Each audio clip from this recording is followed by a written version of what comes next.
सद्गुरुमानन्दना सिद्धिविनायक श्रीगजानना।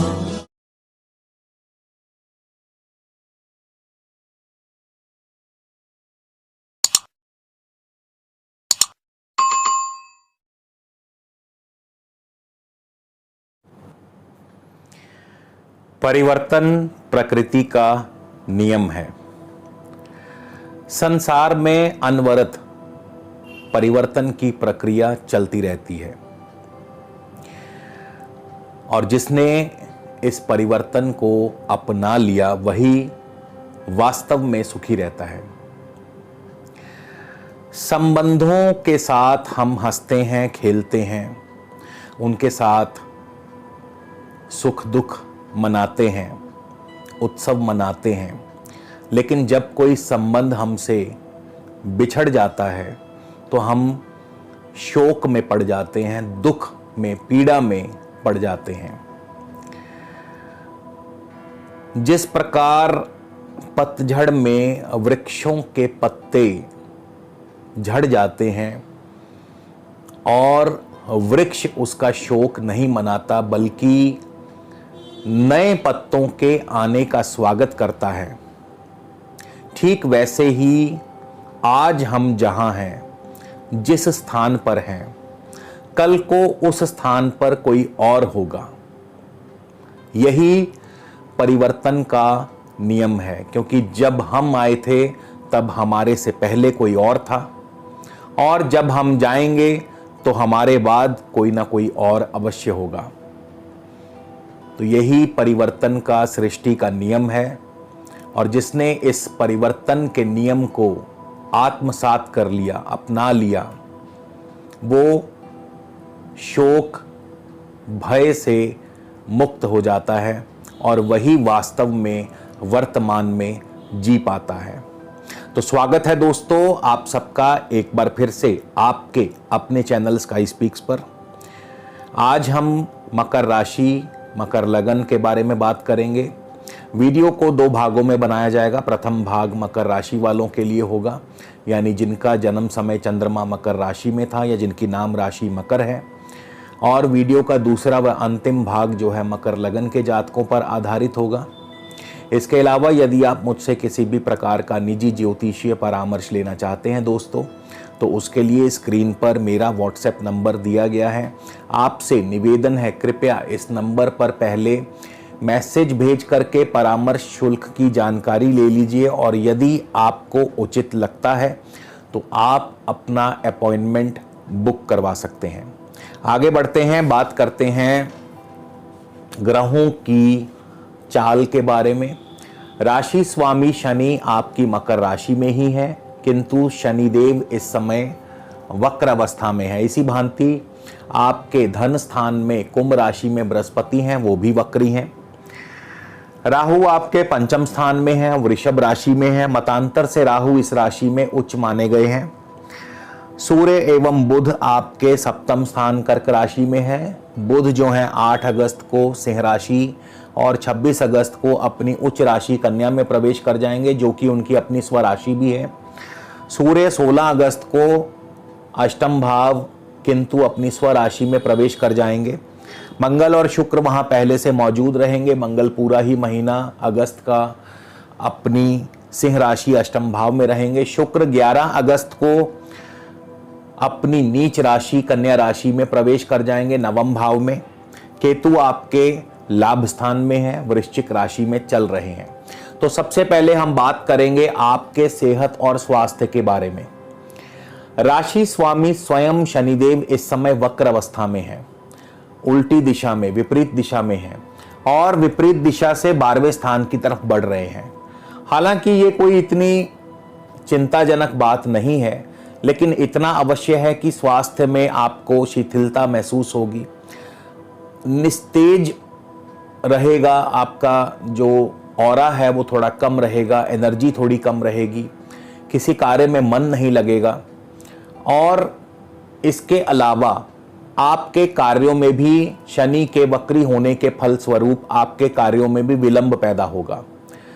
तो ये समय जो है जब तक शनिदेव वक्र अवस्था में है तब तक थोड़ा सा एनर्जी लेवल आपका लो रहेगा। इसके अलावा मकर राशि पर किसी भी अन्य अशुभ या क्रूर ग्रह की दृष्टि नहीं है, अतएव स्वास्थ्य के पक्ष की तरफ से ज्यादा कोई चिंता वाली बात नहीं है। आर्थिक स्थिति की बात करें तो धनेश, शनि धनेश भी हैं आपके, जो कि जैसा कि मैंने बताया वक्री हैं, और इस समय आपके धन भाव में भी बृहस्पति विराजमान है और वो भी वक्र अवस्था में, यानी स्वयं राशि स्वामी धन स्वामी शनि वक्री हैं और धन भाव में वक्री ग्रह बृहस्पति विराजमान है, यानी पैसा जो है रुक रुक करके आएगा। पैसे के मामले में आर्थिक तंगी थोड़ी सी महसूस हो सकती है, रुकावटें आएंगी, पैसा मिलने के मार्ग में बार बार अवरोध पैदा होंगे। तो ऐसे में आपको अपना बजट जो है बना करके चलना होगा, बैलेंस करके चलना होगा, क्योंकि अभी शनि और बृहस्पति अक्टूबर तक वक्र अवस्था में ही रहेंगे। तो अगर आप अपना बजट बना करके चलते हैं, प्री प्लान्ड करके चलते हैं, तो फिर निश्चित तौर पर आप इस दुविधा से पार पा लेंगे। इसके अलावा आपके तृतीय स्थान पर तृतीयेश बृहस्पति स्वयं वक्र हैं, अपने से 12वें स्थान में है, और तृतीय स्थान पर शनि एवं मंगल की दृष्टि है, जो कि किसी स्वजन से, किसी निकट बंधु से अनबन करवा सकती है। चतुर्थ भाव के स्वामी मंगल अपने से लगन से, राशि से अष्टम भाव में पड़े हुए हैं, और जो कि आपके विद्या यानी शिक्षा के क्षेत्र में रुकावट पैदा करते हैं। पढ़ाई में आपका मन जो है वो कम लगेगा। इसके अलावा ज़मीन जायदाद संबंधी कार्यों में भी आपको अभी नुकसान की संभावना बनी रह सकती है, तो ज़मीन जायदाद में भी अभी सोच समझ करके ही आप लेन देन कीजिएगा।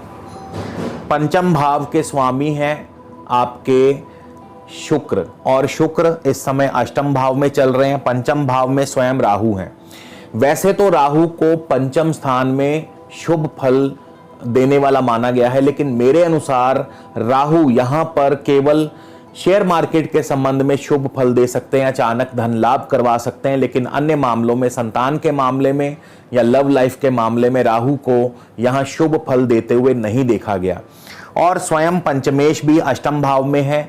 11 अगस्त को शुक्र अपनी नीच राशि में प्रवेश कर जाएंगे, जो कि संतान के लिए शुभ नहीं है। संतान पक्ष की तरफ से आपको चिंता व परेशानी बनी रह सकती है।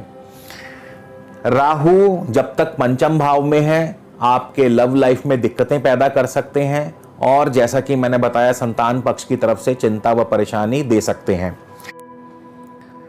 नौकरी पेशा व्यक्तियों के लिए बुध छठे भाव के स्वामी होकर के सप्तम भाव में है। 8 अगस्त को बुध अष्टम भाव में चले जाएंगे।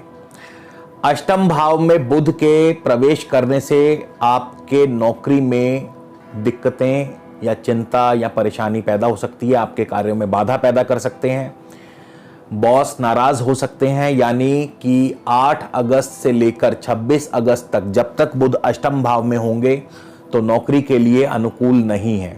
नौकरी में आपके बार बार कार्यों में रुकावट पैदा हो सकती है। लेकिन 26 अगस्त को बुध नवम भाव अपनी उच्च राशि में प्रवेश कर जाएंगे, तो जाहिर है नौकरी में अनुकूलता पैदा करेंगे, यानी नौकरी में आपकी दिक्कतें जो हैं वो धीरे धीरे कम होने लगेंगी। दाम्पत्य सुख की बात करें, सूर्य सप्तम भाव में है, कर्क राशि में है। सप्तम भाव में भी सूर्य और शनि से दृष्ट भी हैं। 16 अगस्त तक आपस में थोड़ा बहुत मतभेद, आपस में अनबन या यदा कदा छिटपुट आपस में नोक झोंक हो सकती है। 16 अगस्त के बाद जाहिर है स्थितियों में सुधार होगा। मंगल आपके अष्टम भाव में है, सिंह राशि में है, और 16 अगस्त को सूर्य भी आपके अष्टम भाव में प्रवेश कर जाएंगे। तो ये आपके मंगल के अष्टम भाव में होने की वजह से चोट या दुर्घटना आदि की संभावना पैदा करते हैं, या फिर ऑपरेशन आदि की संभावना भी बन सकती है। शुक्र अष्टम भाव में है, पंचमेश हैं। 11 अगस्त को शुक्र आपके नवम भाव में किंतु अपनी नीच राशि में प्रवेश कर जाएंगे, जो कि ना तो केवल संतान के लिए बल्कि कारोबार के लिए भी बहुत बढ़िया स्थिति नहीं है। लेकिन 26 अगस्त को जैसे ही बुध अपनी उच्च राशि में प्रवेश करेंगे तो शुक्र का नीच भंग होगा और आपके कारोबार में आपको राहत मिलेगी, यानी कारोबार थोड़ा बहुत पहले से बेहतर होगा। संतान पक्ष की तरफ से भी चिंता व परेशानी कम होगी। शनि और बृहस्पति की वक्र दृष्टि इस समय आपके दशम भाव पर है, जो कि आपके कार्यों में बार बार विलंब पैदा करती है। केतु आपके लाभ स्थान में है और मंगल से दृष्ट है, हालांकि मंगल अष्टम भाव में है, जो अचानक धन प्राप्ति करवाते हैं, या फिर कोई आपका रुका हुआ फंसा हुआ पेमेंट आपको मिल सकता है, या कोई आपको आपके पैतृक संपदा की प्राप्ति हो सकती है। इसके अलावा दोस्तों 1 से 3 अगस्त एवं 29 से 31 अगस्त तक चंद्रमा आपके पंचम भाव में होंगे। शेयर मार्केट के लिए स्थिति बेहतर होगी, लेकिन संतान पक्ष की तरफ से चिंता व परेशानी जरूर हो सकती है। 4 से 6 अगस्त चंद्रमा आपके छठे भाव में होंगे, उत्तम धन लाभ करवाएंगे। नौकरी में भी आपको आपकी स्थिति अनुकूल रहेगी। इसके बाद 7 और 8 अगस्त को चंद्रमा आपके सप्तम भाव में कारोबार की वृद्धि करते हैं, दाम्पत्य सुख भी बढ़िया रहेगा।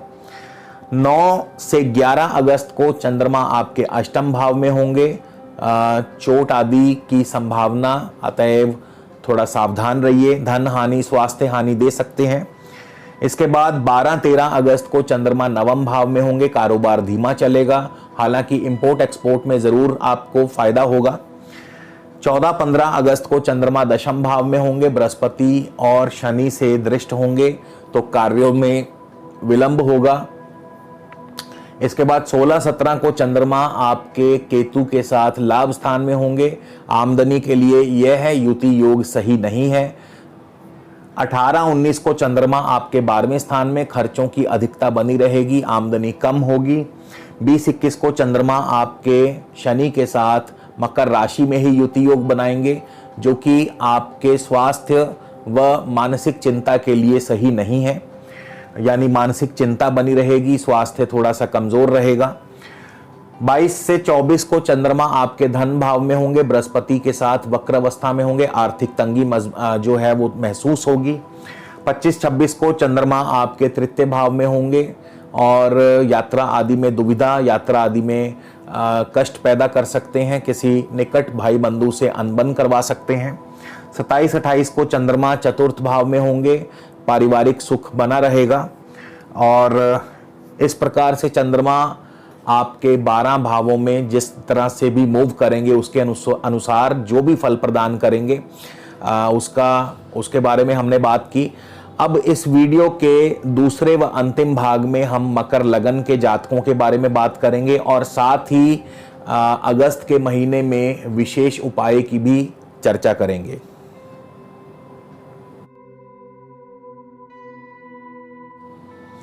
तो चलिए दोस्तों, बात करते हैं कि मकर लगन के जातकों के लिए आगामी अगस्त का महीना कैसा रहेगा, यानी जिनका भी जन्म मकर लगन में हुआ है उनके बारे में बात करेंगे और साथ ही साथ दशा अंतरदशा की भी बात करेंगे। यदि आपको अपनी दशा अंतरदशा भी मालूम है तो ये और भी अच्छी बात है, क्योंकि प्रत्येक ग्रह अपनी दशा अंतरदशा में और भी ज़्यादा प्रभावी रूप से फल प्रदान करता है। इसके अलावा दोस्तों, यदि आप मुझसे किसी भी प्रकार का निजी ज्योतिषीय परामर्श लेना चाहते हैं तो उसके लिए स्क्रीन पर मेरा व्हाट्सएप नंबर दिया है। आपसे निवेदन है, कृपया इस नंबर पर डायरेक्ट कॉल करने से पहले मैसेज भेज करके परामर्श शुल्क की जानकारी ले लीजिए व्हाट्सएप के ज़रिए, और यदि आपको उचित लगे तो आप अपना अपॉइंटमेंट बुक करवा सकते हैं। आगे बढ़ते हैं। सबसे पहले हम लग्नेश शनि की बात करेंगे। तो जिनको भी इस समय वर्तमान में शनि की दशा अंतरदशा चल रही है, शनिदेव उनके लिए कैसा और क्या फल प्रदान करेंगे। शनिदेव आपके मकर राशि में है, किंतु शनिदेव वक्र अवस्था में है और इस समय शनिदेव श्रवण नक्षत्र से विचरण कर रहे हैं, यानी कि कार्यों में विलंब के साथ साथ कारोबार में भी अभी विलंब पैदा करेंगे। आपके कार्यों में रुकावट होगी, बार बार विलंब होगा, समय पर कार्य संपन्न नहीं हो पाने से आपको कई दफ़ा असुविधा का सामना भी करना पड़ेगा, जिसकी वजह से आर्थिक स्थिति भी कमज़ोर रहेगी और ऐसा अक्टूबर तक चलता रहेगा, क्योंकि 11 अक्टूबर को शनिदेव मार्गी होंगे। इसी तरह बृहस्पति की बात करें तो जिनको भी इस समय बृहस्पति की दशा अंतरदशा चल रही है, उनको देवगुरु बृहस्पति कैसा फल प्रदान करेंगे। बृहस्पति इस समय आपके धन भाव में है किंतु वक्र अवस्था में है, और बृहस्पति धनिष्ठा यानी मंगल के नक्षत्र में है। मंगल आपके अष्टम भाव में है, चतुर्थेश और लाभेश होकर के। पहले तो आर्थिक तंगी महसूस होगी, दूसरा जमीन जायदाद संबंधी कार्यों में आपको नुकसान की संभावना हो सकती है, क्योंकि मंगल चतुर्थेश होकर के अष्टम भाव में बैठे हैं, लाभेश होकर के अष्टम भाव में बैठे हैं, यानी कि आपकी आमदनी में कमी हो सकती है, कमी कर सकते हैं। जमीन जायदाद संबंधी कार्यों में विलंब पैदा या नुकसान की स्थिति बन सकती है। वाहन संभल कर चलाइएगा, और साथ ही साथ पढ़ाई में भी आपका खास मन नहीं लगेगा, या पढ़ाई में भी अभी आपको दिक्कतें आ सकती हैं। किसी निकट भाई बंधु से, मित्र से आपको अनबन हो सकती है। शेयर मार्केट में आपको बहुत सोच समझ के निवेश करना होगा। तो ये स्थितियां अभी बनी रहेंगी। बृहस्पति भी अक्टूबर माह तक वक्र अवस्था में रहेंगे, और तब तक ऐसी स्थितियां, हाँ बृहस्पति उससे पहले यदि कोई नक्षत्र परिवर्तन कर लेते हैं तो वो एक अलग स्थिति होगी। इसके बाद राहु की बात करें कि राहु की आपको दशा अंतरदशा कैसा और क्या फल प्रदान करेगी अगस्त के महीने में। तो राहु आपके पंचम भाव में है। जैसा कि मैंने बताया, राहु मतांतर से यहाँ उच्च के भी हैं, लेकिन संतान के लिए राहु पंचम भाव में सुखद फल नहीं दे सकते। संतान पक्ष की तरफ से कोई ना कोई चिंता परेशानी दे सकते हैं, लव लाइफ में आपके दिक्कतें पैदा कर सकते हैं। किंतु राहु शुक्र की राशि में है, और पंचमेश शुक्र अष्टम भाव में है। 11 अगस्त तक शुक्र अष्टम भाव में रहेंगे, उसके पश्चात नवम भाव अपनी नीच राशि में चले जाएंगे। पंचमेश का अष्टम भाव में जाना यानी संतान के लिए बढ़िया नहीं माना जाता, यानी कोई ना कोई चिंता परेशानी, और यदि आप गर्भवती हैं तो आपको इस समय खास एहतियात बरतनी चाहिए। इसके अलावा अष्टम भाव में धन हानि, स्वास्थ्य हानि आदि की संभावना भी बन सकती है। फिर 11 अगस्त को शुक्र जो हैं आपके नवम भाव में चले जाएंगे, अपनी नीच राशि में प्रवेश करेंगे। दशमेश का अपने से 12वें स्थान में जाना, नीच राशि में जाना कारोबार के लिए बहुत बढ़िया नहीं माना जा सकता। तो राहु की दशा अंतरदशा भी आपके लिए कोई खास बढ़िया फल नहीं दे पाएगी। हाँ, शेयर मार्केट में निवेश आप कर सकते हैं, अचानक धन लाभ की संभावना बन सकती है, लेकिन हर बार राहु अचानक धन लाभ ही देंगे ऐसा भी जरूरी नहीं है। इसके अलावा दोस्तों सूर्य की बात करें तो सूर्य आपको कैसा फल प्रदान करेंगे। सूर्य की दशा अंतरदशा 3 अगस्त को सूर्य आश्लेषा यानी बुध के नक्षत्र में होंगे, और बुध आपके सप्तम भाव में बुध कारोबार की वृद्धि करते हैं। साथ ही साथ सप्तम भाव में नए ऑर्डर्स, नए प्रोजेक्ट्स दिला सकते हैं, विदेशी संबंध मजबूत कर सकते हैं। बुध क्योंकि षष्ठेश भी हैं, छठे भाव के स्वामी भी हैं, तो दाम्पत्य में थोड़ी सी अस्थिरता पैदा कर सकते हैं। इसके अलावा बुध भाग्य भाव के स्वामी हैं, तो विदेशी व्यापार यानी इंपोर्ट एक्सपोर्ट से लाभ हो सकता है, दूरस्थ यात्राओं से आपको लाभ हो सकता है। तो बुध का आपको मिश्रित व मिला जुला फल प्राप्त होगा। 16 तारीख को सूर्य मगा यानी केतु के नक्षत्र में प्रवेश करेंगे। केतु आपके लाभ स्थान में है, और मंगल की राशि में मंगल अष्टम स्थान में है। चतुर्थेश और लाभेश मंगल अष्टम भाव में। हालांकि केतु अचानक धन लाभ करवा सकते हैं, खास करके पैतृक संपदा से, या कोई रुकी हुई फंसी हुई पेमेंट आपको मिल सकती है।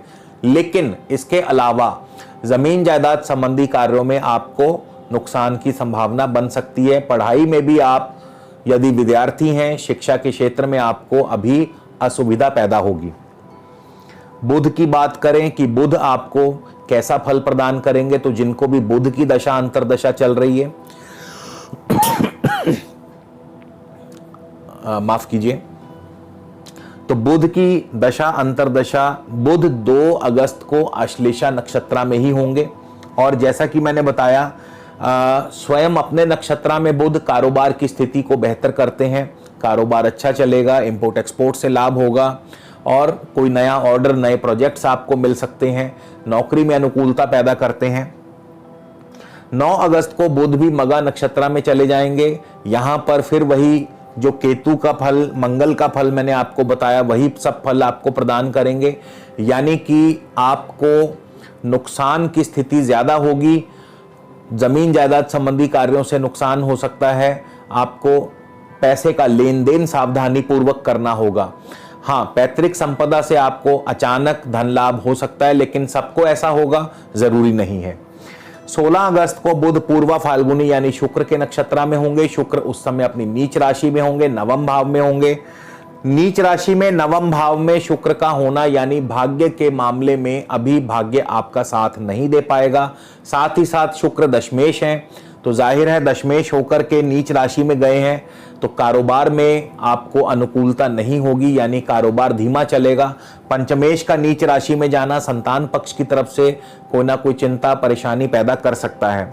24 को बुध उत्तरा फाल्गुनी यानी सूर्य के नक्षत्र में होंगे। सूर्य अष्टमेश होकर के अष्टम भाव में होंगे। आपके कार्यों में विघ्न और बाधाएं पैदा करते हैं।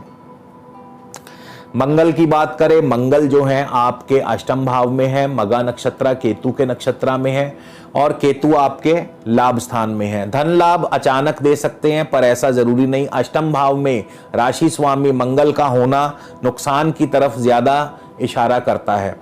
जमीन जायदाद के कार्यों में लेन देन जरा सावधानी पूर्वक कीजिएगा। अभी जो धन के मामले में, पैसे के मामले में अभी आपको नुकसान की स्थिति बनी हुई है।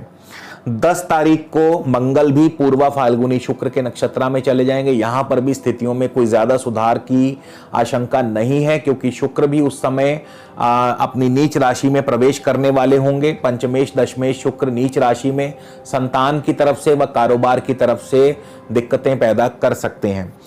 शुक्र की दशा अंतरदशा आपको कैसा फल प्रदान करेगी? शुक्र जो हैं आपके 1 अगस्त को पूर्वा फाल्गुनी नक्षत्र में होंगे। पंचमेश दशमेश का अष्टम में होना कोई बहुत बढ़िया स्थिति नहीं है, जैसा कि मैंने बताया।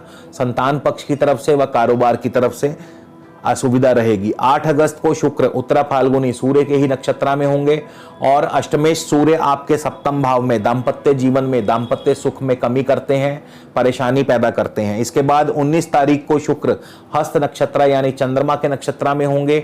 अब यहाँ पे शुक्र चंद्रमा के अनुरूप फल प्रदान करेंगे, यानी चंद्रमा अगर आपकी अपनी कुंडली में शुभ स्थिति में है तो शुभ फल मिलेगा, अन्यथा अशुभ फल मिलेगा दाम्पत्य जीवन के बारे में।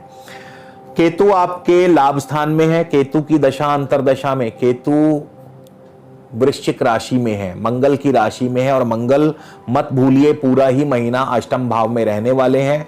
तो जाहिर है आमदनी तो अवश्य होगी, लेकिन कहीं नुकसान में ना चली जाए, इसका आपको ध्यान रखना होगा। पैसों का लेन देन सावधानी से करना होगा। जमीन जायदाद में सोच समझ के निवेश करना होगा, और पैतृक संपदा मिलने के आसार भी बन सकते हैं। लेकिन इसके बावजूद फिर भी बार बार यही इशारा करूंगा कि आपको जो है पैसे का लेन देन सावधानी पूर्वक करना है। अब हम बात करेंगे इस महीने आपके 2 ग्रह जो हैं वो सबसे ज्यादा खराब स्थिति में रहेंगे। एक तो मंगल आपके अष्टम भाव में होंगे। चतुर्थेश और लाभेश मंगल का अष्टम में जाना यह कोई बहुत बढ़िया स्थिति नहीं है, और पंचमेश और दशमेश शुक्र का भी अष्टम में और नीच राशि में जाना यह भी कोई बहुत बढ़िया स्थिति नहीं है। तो ऐसे में आपको क्या करना चाहिए? ऐसे में बहुत ही सरल उपाय मैं आपको देने जा रहा हूं। आपको आपके क्षेत्र में जो भी गौशाला है वहां पे आपको गाय को, गौ माता को गुड़ खिलाना है। तो गौ माता को जितना अधिक से अधिक आप गुड़ खिलाएंगे, आप ये उपाय रोजाना कर सकते हैं, हफ्ते में 1 बार कर सकते हैं, प्रत्येक शुक्रवार को कर सकते हैं, जैसी आपकी इच्छा आप ये उपाय कर सकते हैं। तो जितना अधिक से अधिक गौ माता को आप गुड़ खिलाएंगे, उतना ही आपके जीवन में मिठास पैदा होगी। तो दोस्तों, इसी के साथ आप सबसे विदा लेता हूं। ईश्वर से प्रार्थना करता हूं आप सब पर प्रभु की कृपा दृष्टि बनी रहे। अगले वीडियो में आपसे फिर मुलाकात होगी। तब तक के लिए नमस्कार, धन्यवाद।